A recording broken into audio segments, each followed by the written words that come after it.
The scent of expensive lilies and roasting lamb hit me the moment the heavy oak doors swung open. It was a smell that I associated with a knot in my stomach, a specific kind of nausea that only visited me here, at the Vance family estate. I stood in the foyer, clutching my purse strap with sweaty palms. My name is Ella Vance, and today was my 32nd birthday. Most people look forward to their birthdays. For me, it was just an annual reminder of everything I wasn't. I wasn't successful enough, I wasn't pretty enough, and according to my mother, I certainly wasn't grateful enough. "You're late," a voice clipped from the top of the grand staircase. I looked up to see my mother, Patricia Vance, descending the steps like royalty. She was wearing a silk gown that probably cost more than my car. Her hair was perfectly coiffed, her diamonds catching the light of the chandelier. "I'm sorry, Mom," I said, my voice sounding smaller than I intended. Traffic on the I-5 was a nightmare, and I had to finish a landscape draft for a client.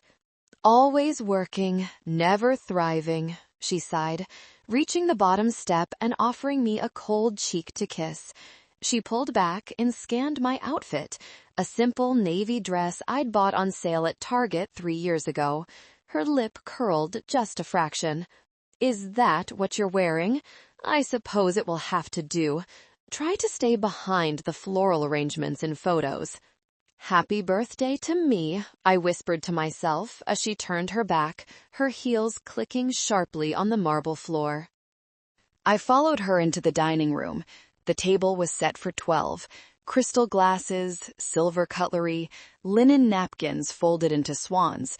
It was a display of wealth that felt suffocatingly familiar. This was the house I grew up in, yet I always felt like a trespasser here. My father, Robert, was already pouring wine. He nodded at me, a vague, distracted gesture. "Ella, good of you to make it." "Hi, Dad." And then there was Bella, my younger sister. She was lounging in her chair, scrolling through her phone, wearing a dress that I recognized from a runway show last season. She looked up, her eyes bright with that predatory amusement she'd perfected since childhood. "Love the dress, Ella," she smirked. "Very vintage. Or is it just old?" "Hi, Bella," I said, taking my seat. I was used to this. This was the dynamic. I was the gray mouse, they were the peacocks. The guests were the usual assortment of my parents' high society friends, people who judged you based on your zip code and your handbag. I kept my head down, focusing on unfolding my napkin. Then the mood in the room shifted. The heavy doors opened again, and my grandfather, Arthur Vance, walked in. At 85, he moved slower than he used to, leaning heavily on his cane, but his eyes were sharp steel. Behind him walked a man I didn't expect, Mr. Sterling, his personal attorney. Sterling was a man who wore suits that looked like armor and carried a briefcase like a weapon. "Dad?" my mother's smile faltered. "We didn't know you were bringing company. We would have set another place." "Sterling doesn't eat," Grandpa Arthur grunted, making his way to the head of the table. "He's just here to hold the paperwork." An awkward silence fell over the room. My father cleared his throat nervously. "Paperwork? Dad, it's a birthday party. Let's relax." Grandpa sat down, ignoring him. He looked straight at me. His expression softened. The only warmth in the entire room directed my way. "Happy birthday, Ella girl." "Thank you, Grandpa," I smiled, feeling a lump in my throat. He was the only one who ever called me that, the only one who ever seemed to see me. Dinner was an ordeal. My mother held court, talking about their upcoming trip to the Maldives, the new renovations for the pool house, and Bella's promising career as a lifestyle influencer, which mostly meant taking photos of food my parents paid for. And Ella, one of the guests, Mrs. Halloway, asked politely, "How is your architecture work going?" "It's good," I said, trying to project confidence. I'm up for a promotion at the firm. We're designing a new sustainable park downtown. Sustainable, Bella giggled. That means low budget, right? The table chuckled. My face burned. It's honest work, I said, my grip on my fork tightening. It pays the rent. Barely, my mother interjected, sipping her wine. We keep telling her to move back home, save some money. But she's so stubborn about her little independence, even if it means living in that shoebox apartment. It's not a shoebox, I defended weakly. It's mine. It's a dump, Ella, my father muttered. Let's be honest. I looked down at my plate, the roasted lamb suddenly looking unappetizing. I worked 60 hours a week. I drove a 10-year-old Honda that rattled when I went over 50. I clipped coupons. I had never taken a vacation in my adult life, and yet I was the failure. The dinner wound down, and the cake was brought out. After the song and the candles, my mother clapped her hands. Now, gifts. Bella, show your sister what we got her. Bella reached under the table and pulled out a small wrapped box. I opened it. It was a scarf. Silk, pretty, but I recognized the brand. It was from the outlet store near my apartment. Thanks, I said. It's lovely. And, my father cleared his throat, looking proud, Bella, show everyone your surprise. Bella squealed and held up a set of keys. Mom and Dad got me the new Range Rover for getting over 100K followers. The room applauded. I froze. A Range Rover? For Instagram followers? On my birthday? I felt the tears pricking my eyes, but I refused to let them fall. I wouldn't give them the satisfaction. That was when Grandpa Arthur slammed his hand on the table. The silverware rattled. The room went dead silent. Enough, he growled. His voice wasn't the frail rasp of an old man. It was the command of a titan who had built an empire from dirt. Dad? My mother looked nervous. What's wrong? Grandpa ignored her. He turned his body toward me. Ella, I have a question for you. He leaned forward, his eyes boring into mine. Ella, show me how you've used your trust fund. It's been 25 years since I set it up. You turned 32 today. By my calculations, with the interest and the portfolio growth, you should have access to over $5 million. I want to know, why are you living in a shoebox and driving a wreck when you have $5 million sitting in your name? The silence that followed was absolute. Forks froze in midair. You could hear the hum of the refrigerator from the kitchen. I stared at him, confused. My brain tried to process the words. $5 million? Trust fund? I looked at my mother. Her face had drained of all color. She looked like a ghost. My father was gripping his wine glass so hard his knuckles were white. Grandpa, I whispered, my voice trembling, I don't know what you're talking about. The fund, Grandpa insisted. The Arthur Vance Jr. Trust, set up for you when you were 7, maturing partially at 18, fully at 25. I shook my head slowly. Grandpa, I never got a trust fund. What? Grandpa's voice dropped to a dangerous whisper. I never got one, I repeated, louder this time. Mom and Dad told me. They told me there wasn't enough money. They told me I had to take out loans for college. They told me I had to pay my own way. Grandpa turned his head slowly toward my parents. The look on his face was terrifying. Patricia? Robert, he said. Care to explain?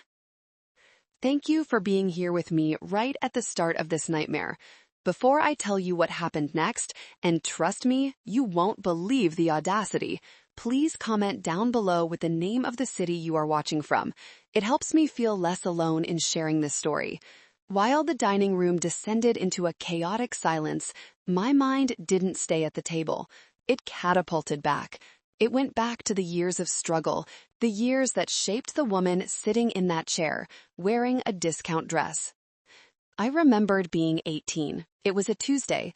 The mail had come, and with it, a thick envelope from the University of Washington. I had gotten in. The architecture program. My dream.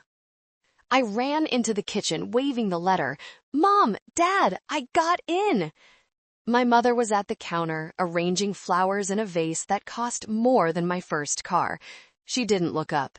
That's nice, Ella, but we need to be realistic. Realistic?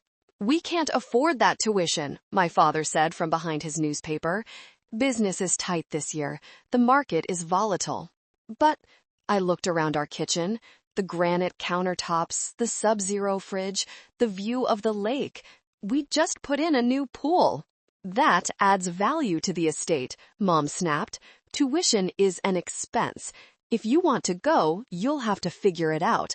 Loans, grants, work. It builds character, Dad added, turning a page. We aren't doing you any favors by handing you everything on a silver platter. So, I did. I took out the maximum in student loans.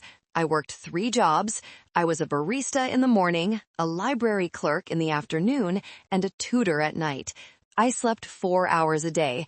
I ate instant ramen until the sodium made my fingers swell. I remembered the Christmas of my sophomore year.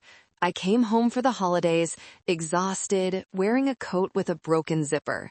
Bella, who was 16 then, was sitting by the tree surrounded by shopping bags.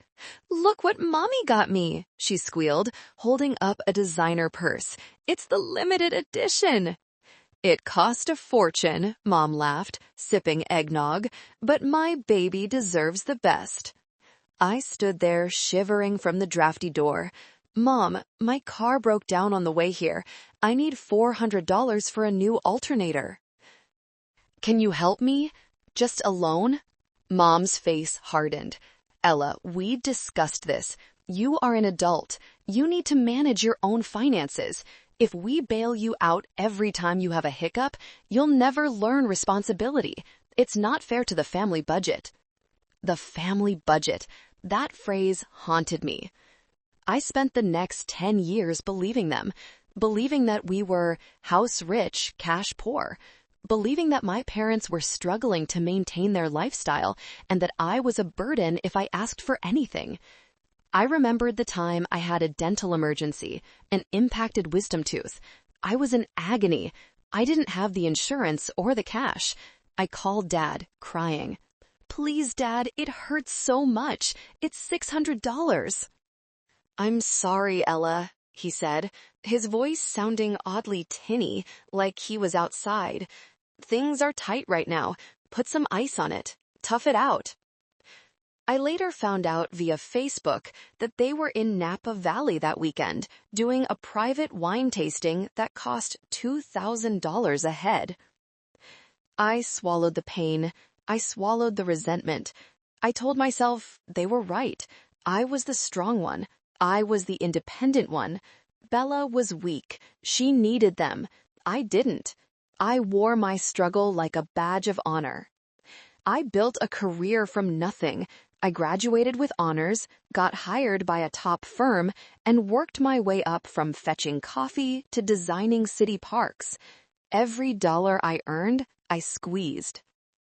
I lived in a basement apartment with damp walls because it was cheap, aggressively paying down the student loans that hung around my neck like a millstone. Every month, I wrote a check for $800 toward those loans. $800 that meant no new clothes, no nice dinners, no heating in the winter. And all that time, there was $5 million sitting there? The memory of my poverty crashed into the reality of the dining room. The ramen noodles, the cold nights, the humiliation of declining wedding invitations because I couldn't afford a gift, the stress that kept me awake at 3 a.m. wondering if I would ever be free of debt. It wasn't character building, it was unnecessary torture. I looked at my mother across the table. She wasn't just selfish, she was a thief. She had watched me starve while she feasted. Internal rage is a strange thing. It doesn't always explode. Sometimes it freezes you. It clarifies things. As I sat there, the tears that had been threatening to fall evaporated. The sadness in my chest turned into a cold, hard stone. They didn't just steal my money. They stole my youth. They stole my peace of mind. They stole the years I could have spent traveling, or saving for a house, or just breathing. Grandpa's question hung in the air. Why are you living in a shoebox? Because I was lied to. And looking at my mother's terrified, pale face, I realized something else. She wasn't just scared of Grandpa finding out. She was scared of me. For the first time in my life, the power dynamic in the room shifted. I wasn't the beggar at the feast anymore. I was the one holding the bill. Back in the dining room, the silence shattered. "Dad, you're confused," my mother said, her voice pitching up into a nervous, shrill laugh. She stood up, smoothing her silk dress, trying to regain control of the narrative. "You know how your memory has been lately. The doctor said—" "My memory is fine, Patricia," Grandpa snapped. He didn't look at her. He looked at Lawyer Sterling. "Sterling, play the tape." My father choked. "What tape? This is ridiculous. Dad, you're making a scene in front of our guests. Maybe we should take you home. You seem tired." "Sit down, Robert," Grandpa roared. The command was so forceful that my father actually flinched and sank back into his chair. Sterling didn't speak. He simply reached into his briefcase and placed a thick file on the table. Then he pulled out a digital recorder, but he didn't press play yet. He just let it sit there, a small black device that seemed to suck the air out of the room. "It's a misunderstanding," Mom pleaded, looking around at the guests. "My father, he gets these ideas. Ella, tell him we've helped you, we've supported you." She looked at me, her eyes pleading. But underneath the pleading, there was a threat. It was the same look she used to give me when I was a child, and I wanted to tell the teacher why I didn't have a lunchbox. "Don't you dare embarrass us." "You helped me?" I asked, my voice steady. "When? When my car broke down on the freeway? When I needed dental surgery? When I was eating rice and beans for 3 months straight?" "We gave you independence," she hissed. "We taught you how to survive. That is a gift." "A gift?" Grandpa scoffed. "Using a child's inheritance to fund your vacations is a gift?" "It wasn't inheritance," Dad blurted out, sweat beading on his forehead. "It was family money. We pooled resources. We needed liquidity. The market crash of '08. We were protecting the assets." "By spending it on Range Rovers?" I asked, looking at Bella. Bella, for her part, looked confused and annoyed. "Wait, so Ella is rich? Does that mean I don't get the car?" That was her only concern. Not the fraud, not the betrayal. The car. "You're all crazy," Mom said, grabbing her wine glass. Her hand was shaking so badly that red wine sloshed over the rim, staining the white tablecloth like blood. "We managed that money for the good of the family. Ella is part of the family. Therefore, it was for her good, too. We kept this roof over our heads. We maintained the Vance name." "You maintained your vanity," Grandpa said. "You don't understand," Mom screamed, losing her composure entirely. "Do you know how much it costs to run this house? The taxes, the staff, the club memberships? We couldn't let people think we were failing. We had a reputation to uphold." "So you robbed your daughter to impress strangers?" I said. It wasn't a question. "We didn't rob you," she turned on me, her eyes vicious. "You ungrateful little brat. We raised you. We fed you. You owe us. That money was compensation for 18 years of raising you." The gaslighting was breathtaking. In seconds, she had twisted it from theft to reimbursement. She truly believed she was entitled to every penny I had simply because she had birthed me. "That's not how trusts work, Patricia." Mr. Sterling spoke for the first time. His voice was dry, devoid of emotion, like rustling paper. "And that is certainly not how the law works."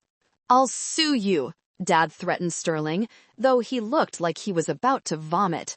"I'll sue you for defamation." "You can try," Sterling said calmly, "but I think you'll find your legal budget is significantly smaller than you think. Especially once the freeze order goes into effect tomorrow morning." "Freeze order?" Mom gasped. "Effective 9 a.m. tomorrow," Grandpa said. "Every account associated with the Vance estate is frozen, pending a forensic audit, including the ones you used to buy your handbags, Bella." Bella dropped her phone. "Grandpa, you can't do that." "Watch me." The guests were awkwardly shuffling. Some were checking their watches. Mrs. Holloway stood up. "Patricia, Robert, thank you for a memorable evening. I think we should go." As the guests filed out, fleeing the scene of the crime, my parents didn't even say goodbye. They just sat there, staring at the little black recorder and the file on the table. I stood up. My legs felt shaky, but my head was clear. "Ella, wait," Mom said, her voice suddenly switching back to sweet. "Honey, don't leave like this. We can explain. It's complicated financial stuff. You wouldn't understand.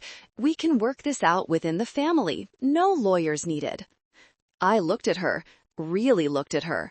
I saw the fear in her eyes, but I also saw the manipulation gears turning.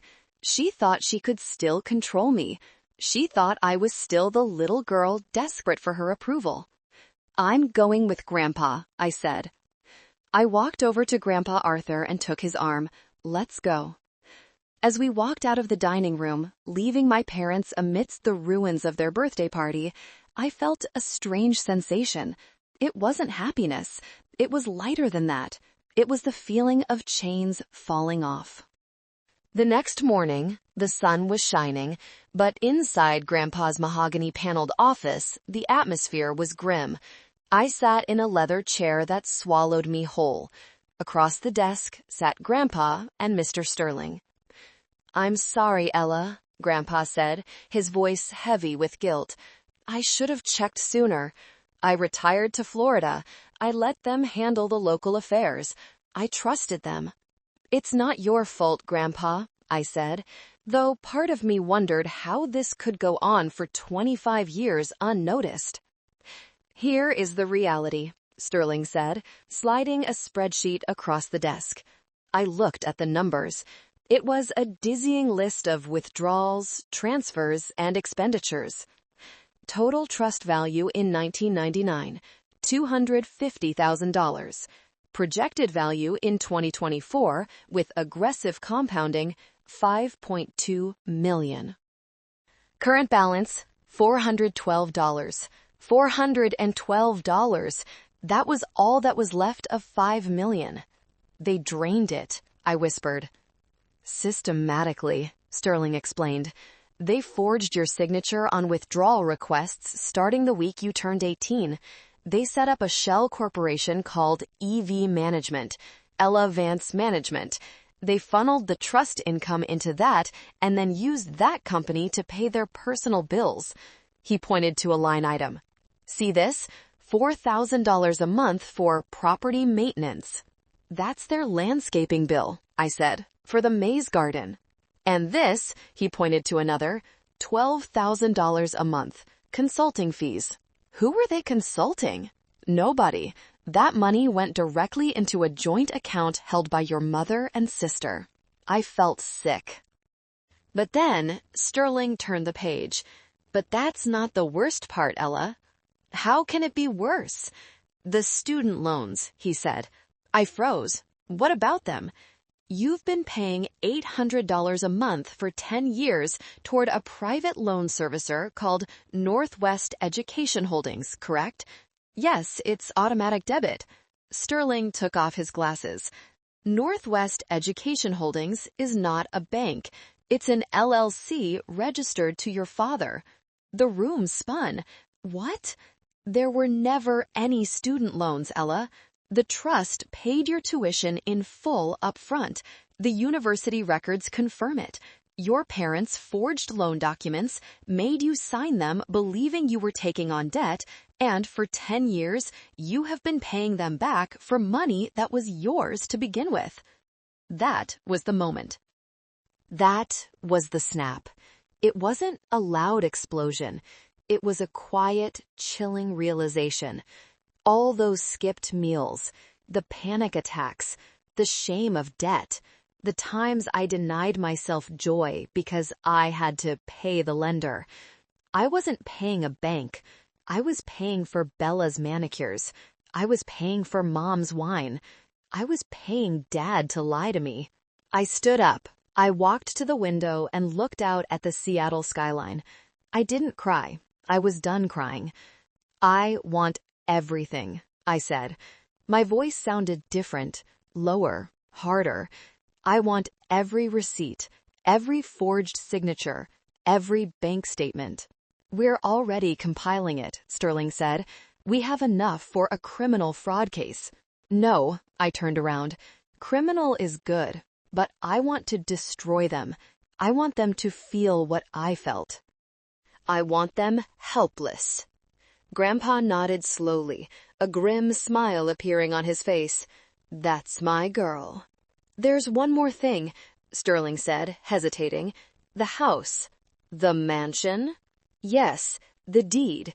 When your grandmother passed, she left the estate to you in trust, with your parents having right of habitation only until you turned 25. After that, the ownership transferred fully to you. I stared at him. I own the house? You have owned that house for 7 years, Ella. They are legally squatters. And since they forged documents to refinance the mortgage against the house, a mortgage you are now technically liable for, they have committed mortgage fraud on a federal level. I laughed. It was a dry, humorless sound. So, Mom called me greedy for living in a shoebox while she was living in my house, spending my money, and collecting my loan payments. Correct. Okay, I sat back down. I pulled a notepad toward me. Here is the plan. We don't evict them yet. We don't arrest them yet. We let them think they can talk their way out of it. We let them dig the hole deeper. What are you going to do? Grandpa asked. I'm going to go visit my house, I said, and I'm going to find the things they think they destroyed. Be careful, Ella, Sterling warned. Desperate people do dangerous things. I'm not afraid of them anymore, I said, picking up the stack of evidence. They should be afraid of me. I walked out of that office a different person. The dutiful daughter was dead. The architect was in charge now, and I was about to redesign their entire lives. I waited until I knew they would be out. Thursdays were sacred in the Vance household. Mom had her bridge club. Dad had his golf, which I now suspected was meetings with bankruptcy lawyers, and Bella would be at her Pilates class. I drove my rattling Honda up the long driveway. I still had my key, a relic from high school they had forgotten to take back. My hands shook as I unlocked the front door. The house was silent. It smelled of lemon polish and deceit. I walked past the living room, past the dining room where the massacre had happened the night before. I went straight upstairs. I didn't go to the master bedroom. I went to my old room, or what used to be my room. I opened the door. It was unrecognizable. My bed was gone, my posters were gone, the walls were lined with custom shelving units displaying hundreds of shoes and handbags. It was Bella's walk-in closet now. They had erased me. They hadn't just taken my money, they had taken my space in the family. I walked through the rows of Louboutins and Pradas, calculating. That pair is 3 student loan payments. That bag is 6 months of rent. I went to the closet in the hallway, the linen closet. I knew my dad. He was lazy. He never threw things away properly. He just shoved them in boxes to sort later. Buried behind stacks of Egyptian cotton towels, I found a plastic bin labeled Old Tax/Misc. I pulled it down. My heart hammered against my ribs. I opened the lid. Inside were receipts, dozens of them. But underneath the receipts were letters. Unopened letters addressed to me. I picked one up. The handwriting was familiar. It was jagged, masculine scrawl. Greg. Greg was the love of my life. We dated for 3 years. He proposed when I was 26. Then, abruptly, he broke it off. He told me he couldn't handle the pressure. I never understood what that meant. I tore open the envelope. The letter was dated 5 years ago. Ella, I love you. You know I do. But I can't do this anymore. Your mother came to my office. She told me about your gambling debts. She showed me the credit card statements. She said if I married you, I'd be taking on $500,000 in debt. I want to build a life, Ella, not dig out of a hole. I wish you had told me yourself instead of me finding out from her. Goodbye. I collapsed onto the floor of the hallway. Gambling debts? I had never gambled $1 in my life. She had forged credit card statements. She had gone to him. She had poisoned him against me to keep me isolated, to keep me single. Why? Because if I got married, a husband might look at my finances. A husband might ask questions. They needed me alone. They needed me vulnerable. I clutched the letter to my chest, a silent scream tearing through my throat. They stole my money, yes, but they stole Greg. They stole my future children. They stole my happiness. This wasn't just greed. This was evil. I stood up, wiping my face. I took the letter. I dug deeper into the box. I found bills for a storage unit in Dad's name. I took a photo of the account number. I found a second cell phone hidden at the bottom of the bin. I turned it on. It had power. I scrolled through the texts. From Uncle Jerry. Patty, we need to move the funds from the offshore account. The IRS is sniffing around. From Mom, just do it. Use Ella's SSN again. If they audit her. My blood ran cold. They weren't just using my money. They were setting me up to take the fall for tax evasion. I pocketed the phone. I had what I needed. Suddenly, I heard the front door open downstairs. Voices. I'm telling you, Robert, we need to liquidate the jewelry before the freeze hits. Mom's voice. It's already 10 a.m., Patricia. The freeze hit an hour ago. My cards are declining. Dad was shouting, well, find cash. Check the safe. Footsteps were coming up the stairs. I looked around frantically. I couldn't go down the stairs without being seen. I slipped into the guest bedroom and cracked the door. I watched through the sliver of space. My father ran past, red-faced and sweating, heading for his study. My mother followed, looking disheveled, stripping rings off her fingers as she walked. They were panicking. Good. I waited until they were both in the master suite, screaming at each other about whose fault this was. Then I took my shoes off.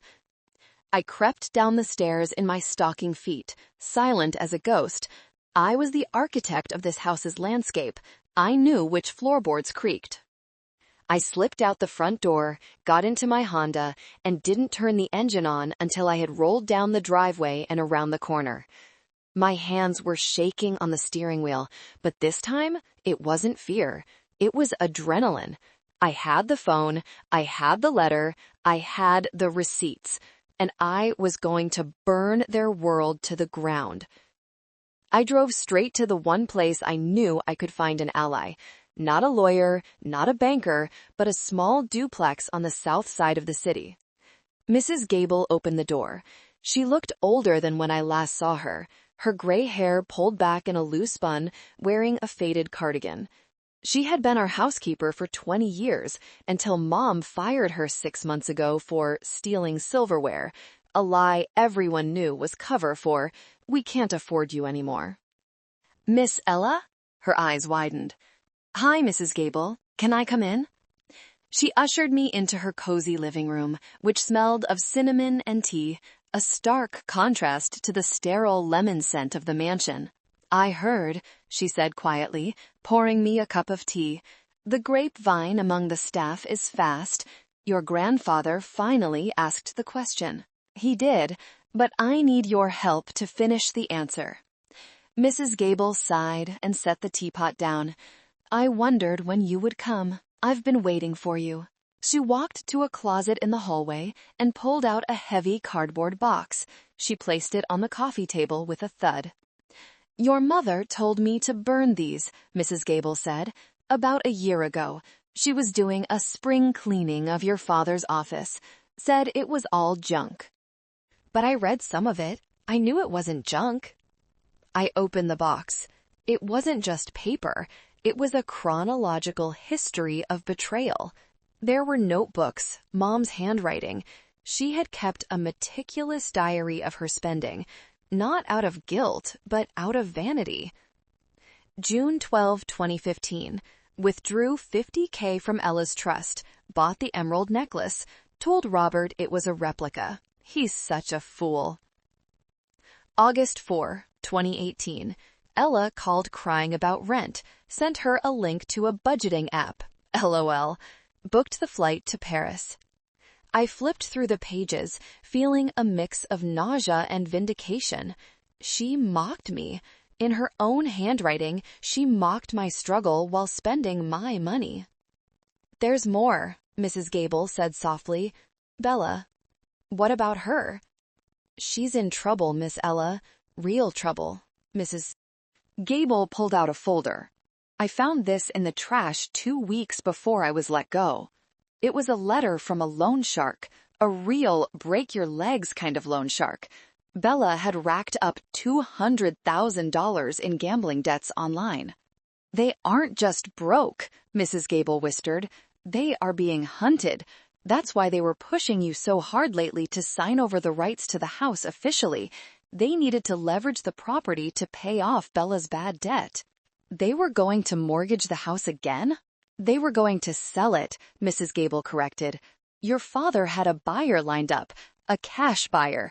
They were going to sell the house out from under you, take the cash, and run to the Caymans. They had the plane tickets booked for next week. My jaw dropped. Next week? Yes. The birthday party wasn't a celebration, Ella. It was a goodbye party. They were leaving you with the debt, the tax fraud, and the ruins. I sat back, the magnitude of it hitting me. They weren't just parasites. They were abandoning the host. They were going to leave me to face the IRS and the FBI alone while they sipped Mai Tais on a beach. Thank you, Mrs. Gable, I said, grabbing her hand. You have no idea what this means. I changed your diapers, Ella, she said, her eyes watering. I watched you grow up. You were the only one in that house who treated me like a human being. Your mother treated me like furniture. Your sister treated me like a servant. But you always asked about my kids. You remembered my birthday. She squeezed my hand. Take them down, honey. For both of us. I loaded the box into my car. I had the motive, I had the method, I had the confession in the diary, and now I knew the timeline. I had less than a week before they tried to flee. I called Sterling. I have the evidence, I said, and I know they are planning to run. We need to move the timeline up. How soon? Sterling asked. Tonight, I said. They are desperate. Let's make them desperate enough to make a mistake. The weakest link wasn't Mom, too delusional, or Dad, too scared. It was Uncle Jerry.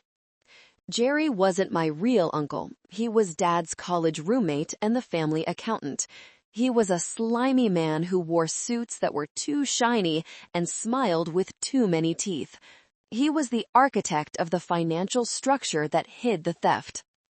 I met Sarah, my best friend, and a shark of a tax attorney at a coffee shop near Jerry's office.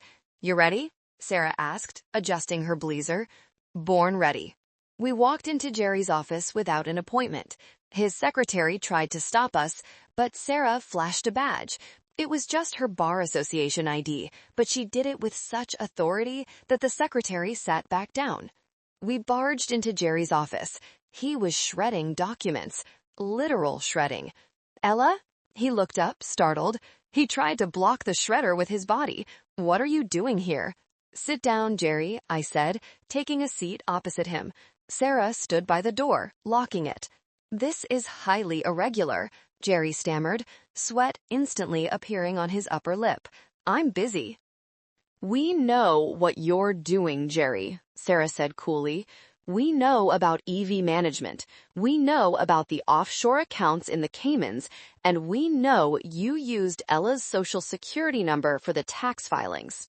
I was just following orders," Jerry squeaked. "Robert told me." "We don't care what Robert told you," I interrupted. "We care about what you're going to tell the IRS." I pulled out the burner phone I had stolen from the house. I placed it on the desk. "I have the texts, Jerry. If they audit her. Remember that?" Jerry turned the color of old oatmeal. "Here is the situation," Sarah said, leaning in.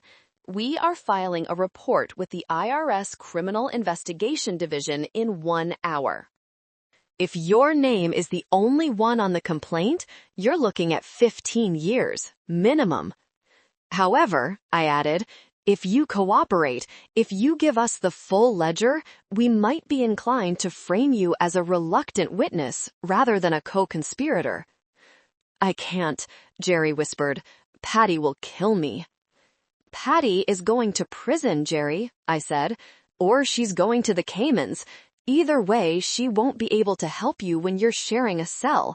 Who do you fear more, my mother or the federal government?" Jerry looked at the shredder. He looked at the phone. He looked at me. "She made me do it," he sobbed, collapsing into his chair. "She has photos of me, compromising photos." "I don't care about your personal life, Jerry," I said, fighting back disgust. "I want the ledger." He opened his bottom drawer. He pulled out a hard drive.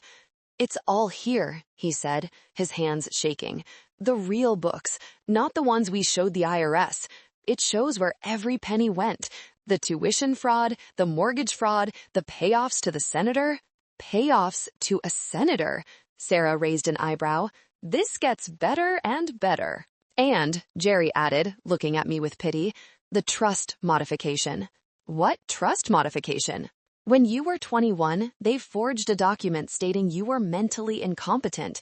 That's how they bypassed the age restriction on the rest of the funds. They filed a medical report from a doctor they paid off, claiming you had severe cognitive decline." I stared at him. "They told the bank I was retarded?" "Legally, yes." "Mentally unfit to manage finances." The rage that surged through me was so hot, it almost blinded me. While I was graduating cum laude with a degree in architecture, they were telling the bank I couldn't tie my own shoes so they could steal my money. "Thank you, Jerry," I said, standing up and taking the hard drive. "You just saved yourself 5 years. Maybe." We walked out of the office. Once we were in the hallway, Sarah grabbed my arm. "Are you okay? You're vibrating." "They declared me incompetent," I hissed. "They stripped me of my dignity on paper to rob me." "We got them, Ella," Sarah said. "With this hard drive, they are done." "Not yet," I said. "I don't just want them in jail. I want them to face me. I want to see the look in their eyes when they realize the incompetent daughter just outsmarted them." My phone buzzed. It was a text from Mom. "Ella, darling, please come over tonight. Dad is not feeling well. His heart. We need you, please." "It's a trap," Sarah said, reading over my shoulder. "I know," I said, "but I'm going." "Ella, don't. Send the police." "No," I said, gripping the phone. "This ends tonight, and it ends on my terms. Call Sterling. Tell him to bring the cavalry, but give me 30 minutes alone with them first." "You're crazy," Sarah said. "No," I smiled, a cold, dangerous smile. "I'm just character building." Before heading to the mansion, I made a pit stop at my apartment. My tiny, damp, 600-square-foot apartment. Sterling and Grandpa were there. We had turned my small living room into a war room. Taped to the walls were the printouts from Jerry's hard drive. It looked like a serial killer investigation, but the killers were my parents. "Look at this timeline," Sterling said, using a laser pointer. 1999, trust established. 2010, first illegal withdrawal. 2011, the student loan scheme begins. 2015, the incompetency filing. Grandpa sat on my worn-out sofa, looking aged by 10 years in a single day. "I built that wealth for you," he whispered, "to keep you safe, and they used it to enslave you." "It's over now, Grandpa," I said, putting a hand on his shoulder. "We have the mortgage documents here," Sterling said. "They took out a $2 million home equity line of credit against the house 3 months ago. The signature on the deed is yours, but the handwriting analysis confirms it's Bella's." "Bella signed it?" "Yes, which makes her a felon too. Conspiracy to commit bank fraud." I looked at the wall. The sheer scale of it was overwhelming. But what stood out was the pettiness. Amidst the million-dollar thefts, there were small things. Starbucks, $6.50. Netflix subscription. They used my trust fund for their coffee while I drank instant sludge. "They called me," I told them. "Dad's having a heart attack." "It's a ruse," Grandpa spat. "Robert has the heart of a cockroach. It'll outlive us all." "I know. They want me to sign something before they run. Probably a retroactive release of liability or a transfer of the remaining assets." "Do not sign anything," Sterling warned. "I won't, but I'm going in." "I'm coming with you," Grandpa said, trying to stand up. "No," I gently pushed him back. "You stay here. You monitor the police scanner. Sterling, you bring the chief of police, but wait for my signal." "What's the signal?" "I'll be live streaming audio," I tapped my phone. "When you hear me say, 'The account is closed,' come in." I looked around my apartment. The peeling paint, the drafty window. This place had been my prison, but it had also been my forge. It was here that I learned to budget, to work, to survive. They thought this place made me weak. They were wrong. It made me hungry. I changed my clothes. I took off the cheap dress. I put on a tailored black suit, my client meeting suit. I put on my heels. I pulled my hair back into a tight bun. I looked in the mirror. I didn't see the scared girl anymore. I saw the architect, and I was about to demolish a condemned building. "Let's go," I said to myself. I drove back to the mansion. The sun was setting, casting long, blood-red shadows across the perfectly manicured lawn, a lawn paid for with my tuition money. I parked right in the front, blocking the entrance. No escape vehicles tonight. I walked up the steps. I didn't knock. I used my key. The house was dark. The curtains were drawn. It felt like a funeral home. "Mom? Dad?" I called out, my voice echoing in the foyer. "In the living room, Ella," Mom's voice drifted out. It sounded strained. I walked in. Dad was lying on the sofa, clutching his chest, but his color was fine. He wasn't sweating. He was breathing rhythmically. It was a performance, and a bad one. Mom was sitting in an armchair, holding a glass of scotch. Bella was pacing by the fireplace. And there was a fourth person, a man I didn't know. He looked like a lawyer, but the cheap kind, the kind you find on billboards near the highway. "Oh, thank God you're here," Mom cried, though she didn't stand up. "Your father, the stress, it's too much." "Cut the act, Dad," I said, standing in the center of the room. "I know you're fine." Dad opened one eye. He sat up slowly, dropping the clutch on his chest. "You've become very hard, Ella." "I had good teachers," I said. "Who is this?" I pointed to the stranger. "This is Mr. Henderson," Mom said. "He's helping us restructure to protect the family." Mr. Henderson smiled oily. Miss Vance, we have some documents prepared. Given your father's health, we need to transfer the title of the property to a holding company to protect it from potential creditors. Creditors? I laughed. You mean the people you stole from? Ella, please, Mom snapped. Just sign the papers. We can sell the house, pay off the debts, and start over. We're a family. We need to stick together. Sign the papers, Bella said, stopping her pacing, or we lose everything. My car, the club membership, everything. You want me to sign over the house, I clarified, so you can sell it, take the money, and run, leaving me with the mortgage debt you took out in my name. The room went silent. How did you? Mom started. Then her eyes narrowed. You've been snooping. I've been auditing, I corrected. It doesn't matter. Dad stood up, his heart attack forgotten. He loomed over me.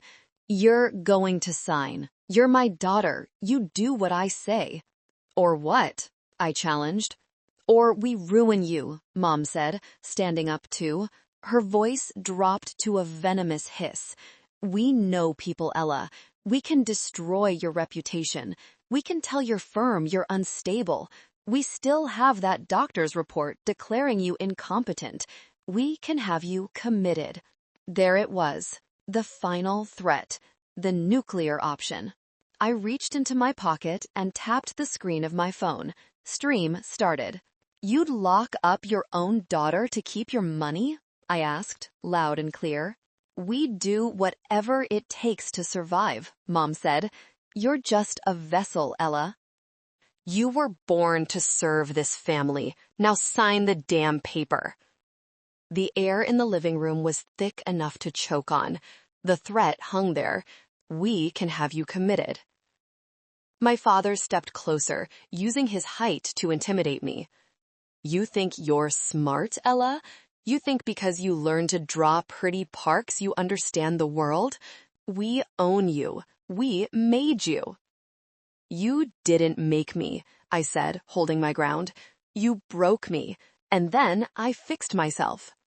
Sign it, Bella screamed, throwing a vase onto the floor. It shattered. I need the money. The guys are coming for me. The loan sharks? I asked, looking at Bella. For your gambling debt? Bella's face went white. Shut up. You don't know anything. I know you owe $200,000, I said. I know you're pregnant. Mom gasped. You're what? Bella froze. I was going to tell you after we got the money. You idiot, Mom shrieked, slapping Bella across the face. A baby? Now, when we're trying to flee? Don't hit her, I yelled. Even after everything, seeing violence made me flinch.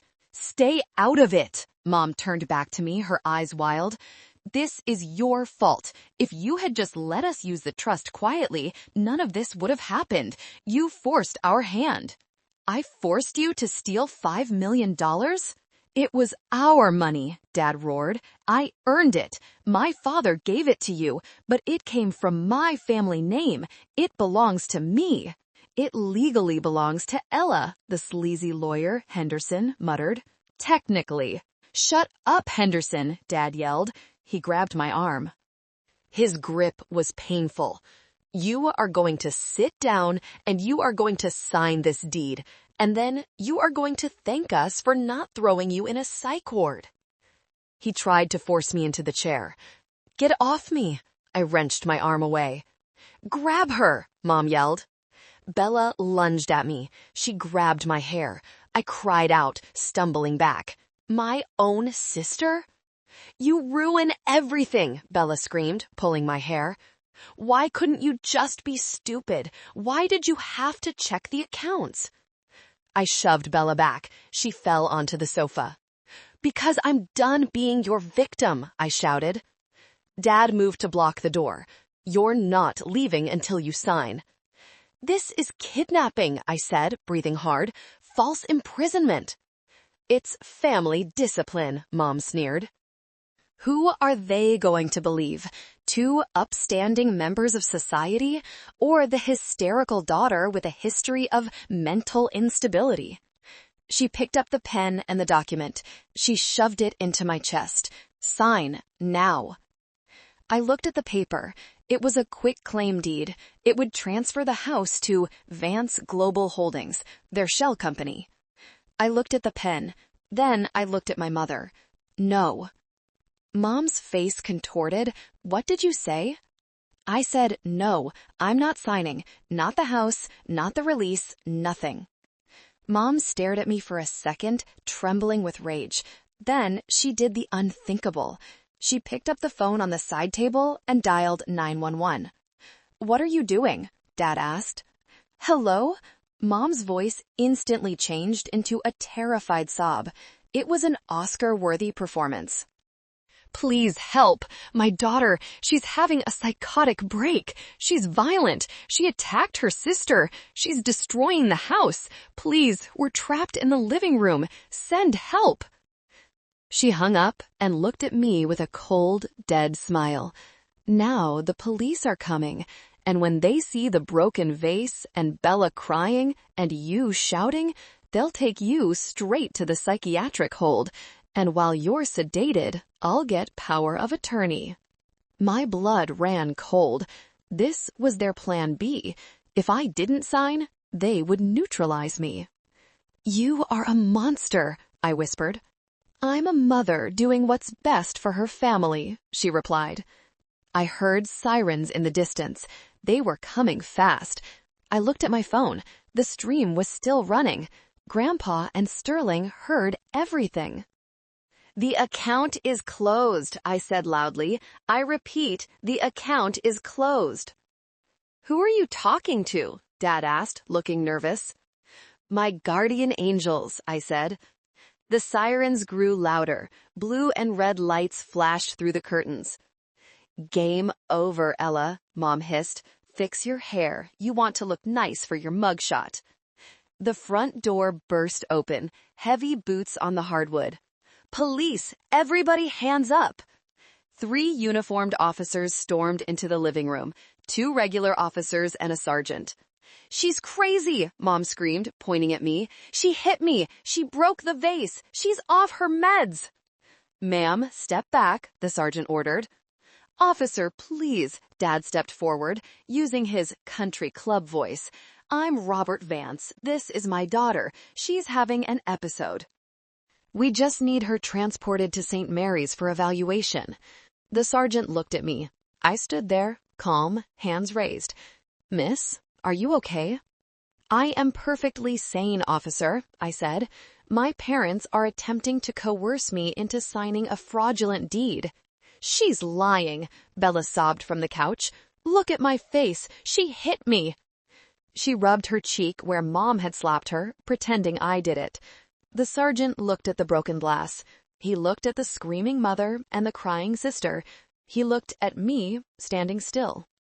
Miss, I need you to turn around and place your hands behind your back. We need to sort this out. Wait, Mom shouted. Don't arrest her yet. Just restrain her. We need her to sign something for the hospital first. Even in the face of the police, her greed was so blinding she couldn't stop. Ma'am, we don't make people sign things, the sergeant said, frowning. Just arrest her, Dad yelled. Get her out of my house. It's not your house, I said. Cuff her, Dad commanded the officer. The officer moved toward me. He pulled out his handcuffs. I felt the cold metal touch my wrists. This was it, the moment of maximum humiliation. My mother was smiling. She thought she had won. She thought the system was built for people like her, rich, loud, and white. You see, Ella, Mom whispered as the officer tightened the cuff. You never stood a chance against us. We are the Vances. Click. The sound of the handcuffs locking echoed in the room. Officer! A booming voice came from the hallway. I suggest you uncuff the homeowner immediately, unless you want a lawsuit for unlawful arrest. We all turned. Mr. Sterling walked in. But he wasn't alone. Behind him was the chief of police, Chief Miller, and behind him, Grandpa Arthur. "Chief?" The sergeant looked confused. "What are you doing here?" "Uncuff her, Sergeant," Chief Miller said, his voice hard. "Now." "But the parents said—" "The parents are liars," Sterling said, stepping into the light. He threw a folder onto the coffee table. "This is the deed to the property. The sole owner is Miss Ella Vance. Mr. and Mrs. Vance are squatters who have been illegally occupying the premises." Mom's smile vanished. Dad looked like he was actually having the heart attack he faked earlier. "That's a lie!" Mom shrieked. "That lawyer is a fraud." "And this," Sterling continued, ignoring her, "is a court order issued by Judge Holloway. You remember Mrs. Holloway from your dinner party? She was quite interested to hear about the fraud." "Fraud?" the sergeant asked.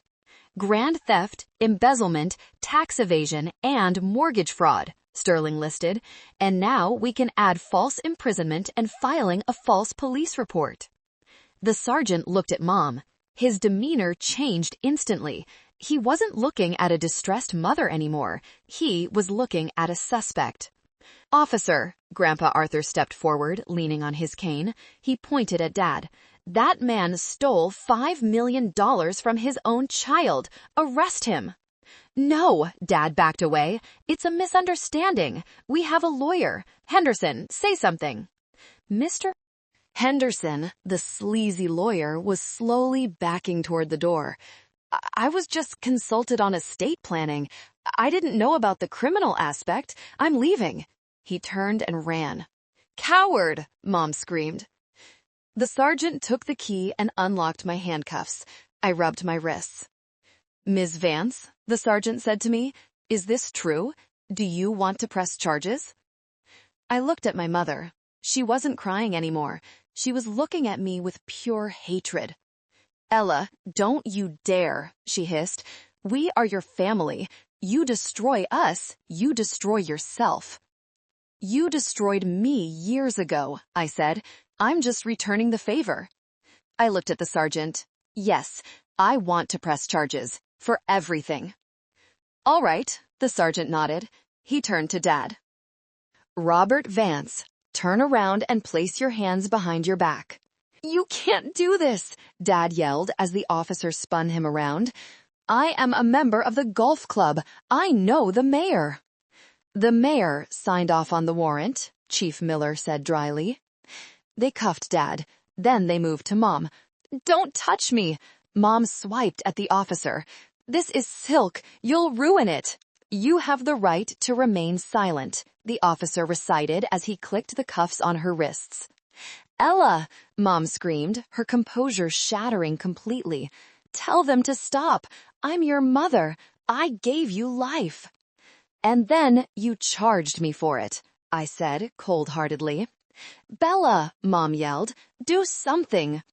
Bella was cowering on the sofa. I didn't do anything. I didn't know."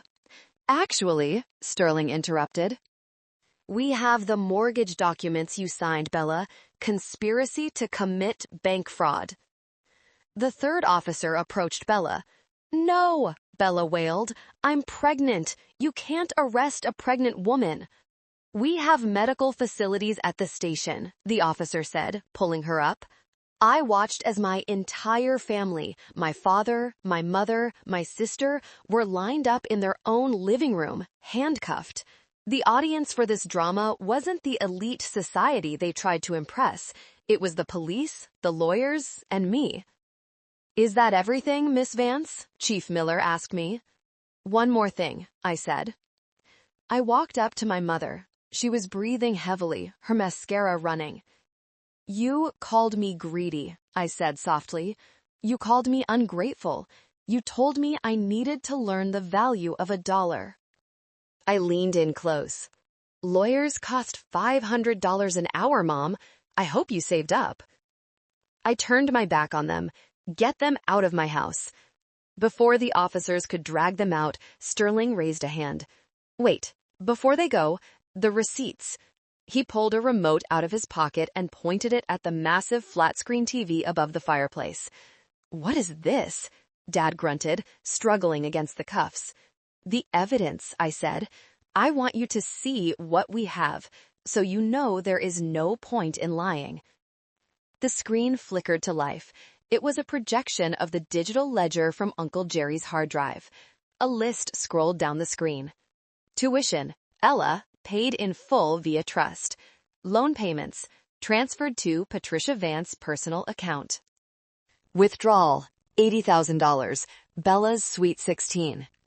Withdrawal, $150,000, Vance anniversary Europe trip. Withdrawal, $12,000, Botox fillers, Patricia. Mom stared at the screen. The Botox line item seemed to hurt her more than the handcuffs. "You kept records?" Dad whispered, horrified. "Jerry kept records?" "Jerry sang like a bird," I said. "He gave us everything to save his own skin." Then Mrs. Gable's diary pages appeared on the screen. Ella called crying about food money, told her to work harder, bought the Louis Vuitton bag instead. The neighbors had gathered outside by now. The police lights had attracted a crowd. The front door was open. People were watching. "Everyone knows," I said. "Mrs. Halloway, the neighbors, the chief. There are no secrets left." "I hate you," Bella spat at me. "I hope you die alone in this big house." "I won't be alone," I said. "I have my dignity, something you sold a long time ago." "Take them away," Chief Miller ordered. The police began to march them out.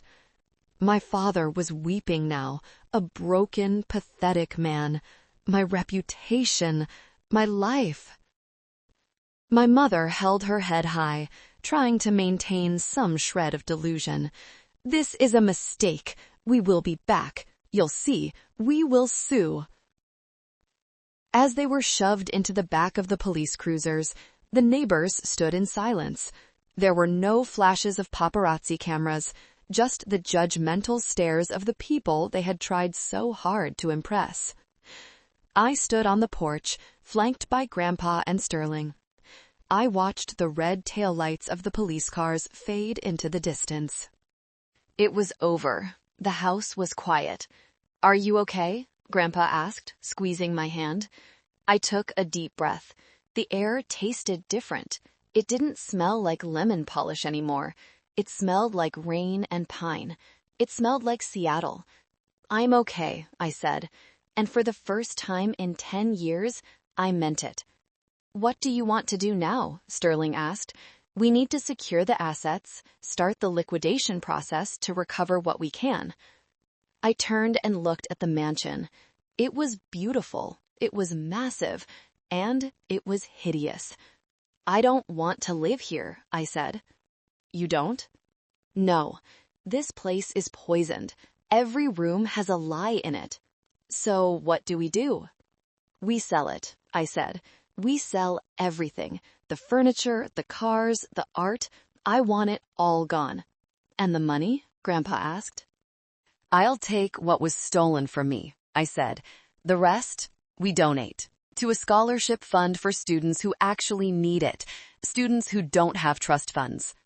"That's a lot of money, Ella," Sterling smiled. "I don't need their blood money," I said.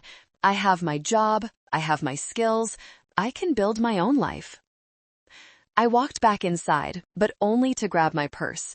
I looked at the dining room table, still set for the birthday party that never finished. I picked up a wine glass, one of the crystal ones Mom loved so much. I held it up to the light. Then I let it drop. Crash. It shattered on the floor. "Happy birthday to me," I smiled. I walked out the front door and locked it. I handed the key to Sterling. "Change the locks," I said. "Tonight." I got into my rattling Honda. It wasn't a Range Rover. It was old, it was loud, but it was mine, and it was paid for with honest money. I drove away from the estate, leaving the ghosts behind. 6 months later, I sat on the balcony of a small bungalow overlooking the Puget Sound. It wasn't a mansion. It was a modest, two-bedroom house with a wild garden that I was slowly taming. The legal battle had been swift and brutal. With the evidence we provided, the district attorney had a field day. Mom and Dad pled guilty to avoid a public trial that would have aired even more dirty laundry. They were sentenced to 5 years in minimum security prison for fraud and tax evasion. The assets were seized. The mansion was sold to a tech billionaire from California. The cars were auctioned off. Bella avoided jail time by turning state's witness against Mom and Dad, proving once again that loyalty in our family was a myth. However, she was left with nothing. No trust fund, no car, and a massive gambling debt that wasn't discharged. I heard she was working as a hostess at a chain restaurant in Tacoma, living with her boyfriend in a studio apartment. She had to grow up fast. As for me, I got my money back. Not all of it. A lot had been wasted on trips and clothes that couldn't be resold, but enough. I recovered about $3 million. I paid off the loans, which was just closing the fake accounts. I bought this house for cash. I set up a trust for Mrs. Gable so she could retire in comfort. I was sipping my coffee when the doorbell rang. I walked to the door. Standing there was Greg. He looked older, tired.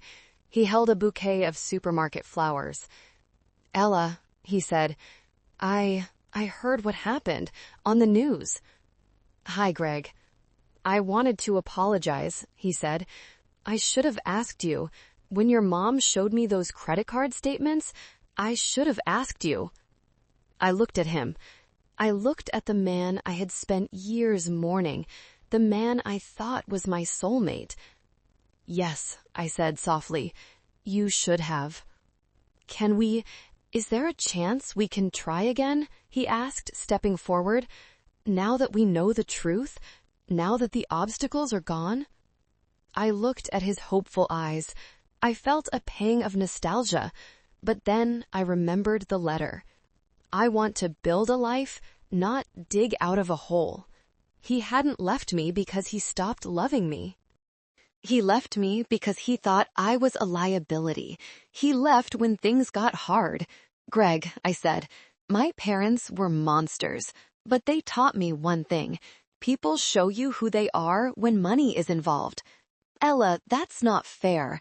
"You didn't trust me," I said. "You trusted a piece of paper my mother showed you more than you trusted the woman you slept beside for 3 years. You didn't fight for me." "I was scared." "I was scared too," I said. "I was scared and alone and poor for 10 years, and you weren't there." I stepped back. "I forgive you, Greg, but I don't want you back." He stood there, stunned. "But I love you." "Maybe," I said, "but I love myself more now, and I need someone who stays when the check bounces." I closed the door, gently. I walked back to the balcony. Grandpa Arthur was sitting there, wrapped in a blanket, watching the ferries cross the water. "Who was that?" he asked. "Just a ghost," I said, sitting beside him. "You did good, Ella girl," Grandpa said. "You cleaned house." "I learned from the best," I smiled, pouring him more tea. I looked out at the water. I was 32. I was single.